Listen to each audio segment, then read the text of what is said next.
Democracy depends on a free press. Please support our independent journalism at democracynow.org/give.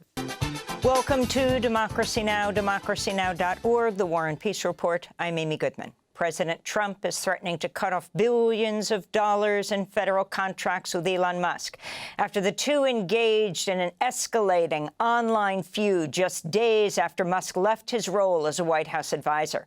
Tension had been escalating since Musk, the world's richest man, called Trump's budget bill a disgusting abomination because it'll increase the federal deficit by $2.5 trillion. On Thursday, Musk threatened to decommission the Dragon spacecraft used by NASA, which would imperil astronauts aboard the International Space Station. Musk also appeared to back the impeachment of Trump and took credit for Trump winning the presidency. In one online post, he referenced Trump's friendship with the deceased convicted sex trafficker Jeffrey Epstein, writing, quote, "Time to drop the really big bomb. Real Donald Trump is in the Epstein files. That's the real reason they have not been made public. Have a nice day, DJT!" exclamation point, Musk wrote. Trump accused Musk of going crazy after an electric vehicle tax credit was removed from the House budget bill. In one post, Trump wrote, quote, "The easiest way to save money in our budget, billions and billions of dollars, is to terminate Elon's governmental subsidies and contracts. I was always surprised that Biden didn't do it," Trump wrote. On Thursday, shares of Tesla fell 14% before rebounding. We'll have more on this story after headlines. Israeli Prime Minister Benjamin Netanyahu has acknowledged his government has been arming a criminal gang in Gaza that's repeatedly been accused of looting humanitarian aid trucks. This comes as the new shadowy U.S.-Israeli-backed aid operation known as the Gaza Humanitarian Foundation has suspended aid deliveries again, despite starvation spreading in Gaza. Some aid was briefly distributed Thursday. Palestinians describe risking their lives to receive a small portion of food aid. We died inside. We died. We died. We can't. All this to get food for our children. I got this, a bit of flour, a bit of lentils, and 2 packs of pasta. We died. They made us pass at the peak of the heat and they killed us. We can't walk. We can't go on. The UN is warning acute malnutrition among Gaza's young children has soared in recent months, with more than 2,700 Palestinians under the age of 5 diagnosed. Meanwhile, the World Health Organization has called for a halt to what it calls the relentless and systematic decimation of hospitals in Gaza, unquote. Meanwhile, a 4th journalist has died following Israel's attack on the Al-Ahli Baptist Hospital. Ahmed Khalja, who worked with Al Arabiya, is the 226th journalist killed in Gaza since 2023. Lebanon's accusing Israel of violating the ceasefire by bombing Beirut's southern suburbs on Thursday night. The attack came on the eve of Eid al-Adha holiday. It marked the 4th time Israel's attacked the Lebanese capital since the November ceasefire began. In southern France, dock workers at a port outside Marseille have refused to move military cargo bound for Israel to protest the Netanyahu government's assault on Gaza. The Secretary General of France's Trade Union Federation told reporters, quote, "It is unacceptable that union dock workers should be the ones forced to uphold the fundamental principles of international law and French values. The government must immediately block all arms deliveries to the state of Israel," unquote. On Capitol Hill, nearly 24 Congress members have co-sponsored a bill that would withhold offensive weapons from Israel. The Block the Bombs Act seeks to cut off the flow of arms that violate international law and humanitarian norms.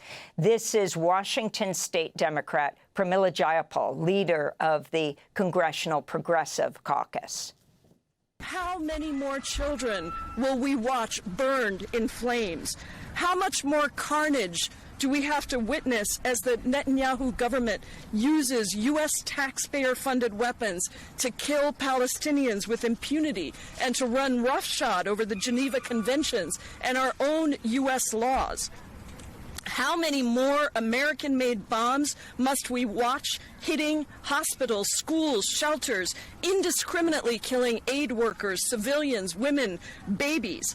How many more entire communities do we have to watch razed to the ground? This has to end. It is an affront to human dignity, to our collective conscience. Congressmember Pramila Jayapal is one of the leaders of the Congressional Progressive Caucus.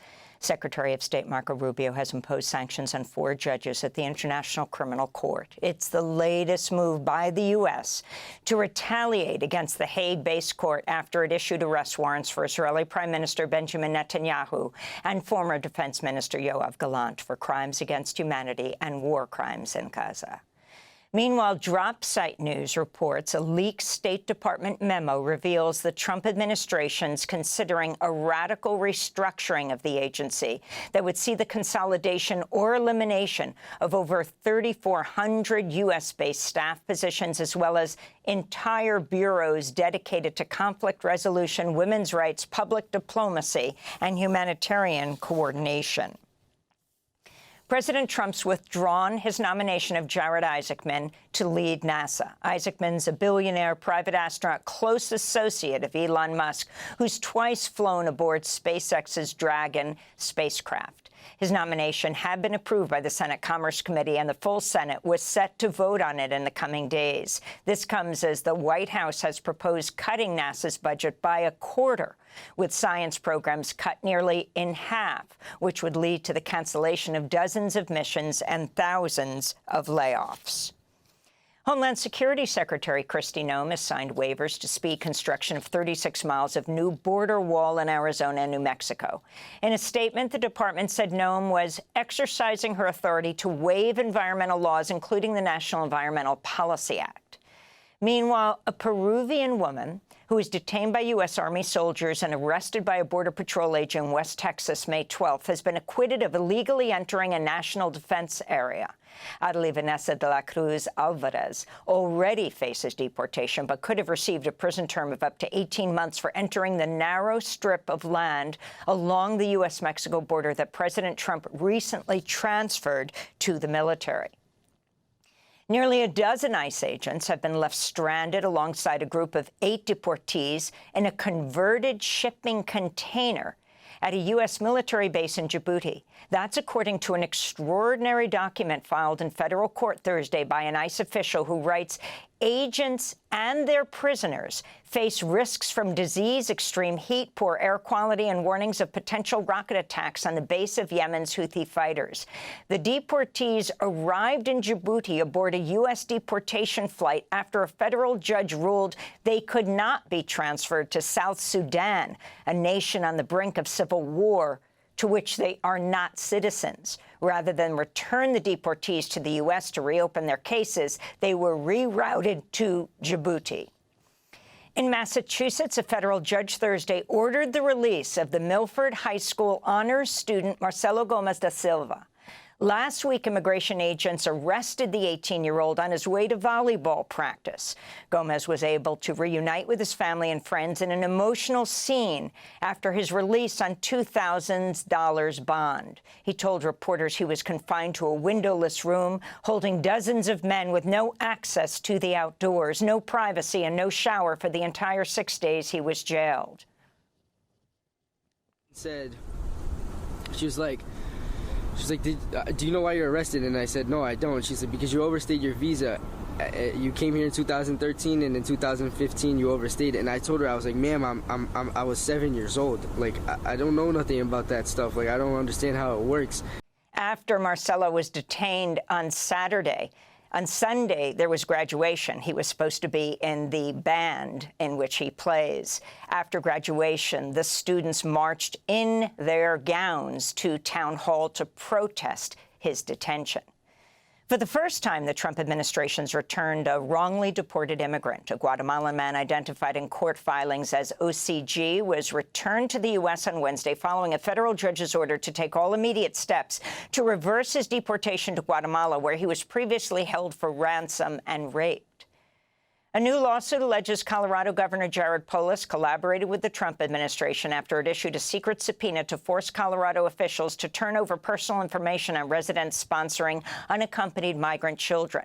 According to the lawsuit, Governor Polis directed his staff to comply with the order, even though he had signed a law explicitly prohibiting such cooperation. In more news from Colorado, a federal judge Wednesday ordered the Trump administration to immediately halt deportation proceedings against the family of the Egyptian man charged in Sunday's firebombing attack in Boulder, which injured 12 people at a protest in support of Israeli hostages. Homeland Security Secretary Kristi Noem personally announced the deportation proceedings in a video she shared on social media earlier this week. We're also investigating to what extent his family knew about this horrific attack, if they had any knowledge of it, or if they provided support to it. Attorneys for the wife of Mohammed Sabri Soliman and their 5 children wrote in a successful lawsuit challenging their deportation, quote, "It's patently unlawful to punish individuals for the crimes of their relatives," unquote. Dozens of attorneys, law school professors, and retired Florida Supreme Court justices have filed an ethics complaint against U.S. Attorney General Pam Bondi with the Florida Bar Association, accusing her of serious professional misconduct. The complaint says Bondi threatened Justice Department lawyers with discipline or termination if they failed to, quote, "zealously pursue the president's political objectives," unquote. Attorney General Bondi has played a central role in the firings and resignations of numerous government lawyers during her 4 months leading the Justice Department. And those are some of the headlines. This is Democracy Now!, democracynow.org, The War and Peace Report. I'm Amy Goodman. Democracy Now! Is funded by viewers like you. Please give today at democracynow.org/give.